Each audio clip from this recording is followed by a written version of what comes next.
Okay, so today I want to talk about trans bigotry because, in my opinion, trans people and trans kids getting care does not affect you in any really way. Just like people who are the same sex getting married doesn't affect you. But Republicans hate trans people, and they'll say there's not enough data, or they'll say fantastical things like bottom surgery when they're like 5 or something. Their stance, the Republicans, on trans issues is they don't want them to exist. It's just that simple. And that's never going to be a reality. So they're going to do as much as possible to make life for them hell. And Jon Stewart had an interview, and I'm going to cut to that in a second, where he showcased a great way to combat trans bigotry.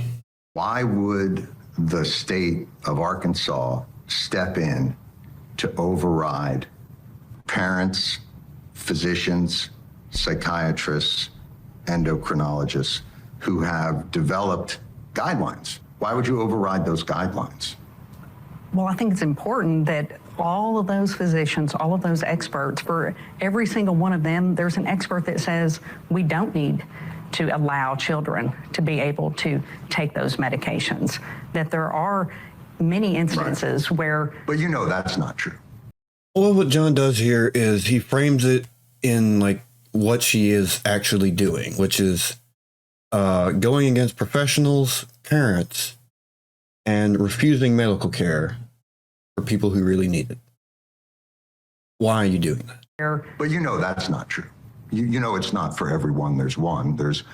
These are the established. Well, I don't know that's not true. I don't know that. Then why would you pass a law then if you don't know that that's true? Wouldn't you? Well, I know that there are doctors, and that we had plenty of people come and testify before our legislature who said that we have 98% of the young people who have gender dysphoria, that they are able to move past that, and once they have the help that they need, no longer suffer from gender dysphoria. 98% without that medical treatment. That's an incredibly made-up figure. That doesn't comport with any of the studies or documentation that exists from these medical organizations. What medical association are you talking about of these doctors? Well, we have all of that in our legislative history, and we'll be glad to provide that to you. I don't have the name of that off the top of my head. I know it's something that... You don't have the name of the organization that you're getting that off the top of my head. Oh, okay. The arguments for this shit are paper fucking thin. They don't actually stand for anything, or they just want them to not exist and to not ever have to deal with them. So fuck their lives. If you push them on what's your science or reasoning, they fall apart and start saying 98% shit like this. Oh, okay. But yes, we have all of that cited in all of our briefs. You're suggesting that protecting children means overriding the recommendations of the American Medical Association, the American Association of Pediatrics, the Endocrine Society. We don't have enough data. We don't have enough to show that these drugs are effective and that these children are better off, and that we should encourage these. Or it's not enough for you. Let me try and flip it a different way and see if maybe this can help. In Arkansas, if you have pediatric cancer,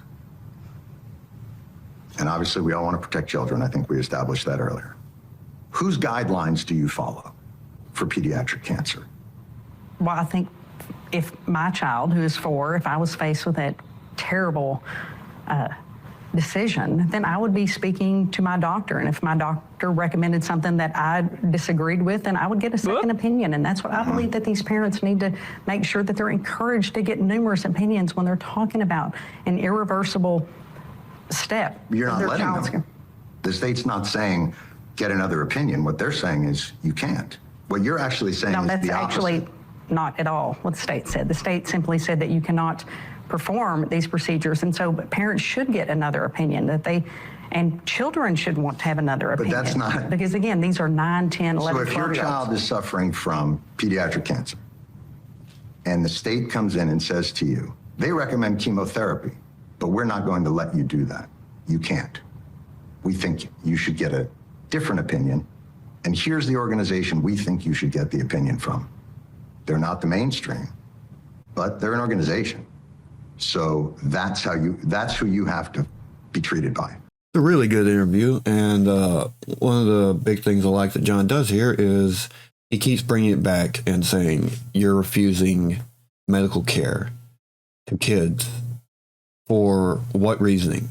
Because medical professionals agree this care helps, and you'll listen to medical professionals for all this other stuff. You won't for just this one, and it's religious bigotry, in my opinion, and that's all there is to it. So that's who you have to be treated by. Does that sound like something you would Well, accept? I think that's a very extreme example. That's not at all in line with what we're talking about. We're not saying that at some point, because when you have cancer, it literally is, and particularly pediatric cancer, and having friends that have lost children Sure. to Here we pediatric go. cancer, having a 4-year-old, I'm sure. I've got some bad news for you. Parents with children who have gender dysphoria have lost children to suicide and depression They absolutely because it's have. acute. And so these mainstream medical organizations have developed guidelines through peer-reviewed data and studies. And through those guidelines, they've improved mental health outcomes. So I'm confused why you follow AMA guidelines and AAAP guidelines for all other health issues in Arkansas, because we checked, but not for this.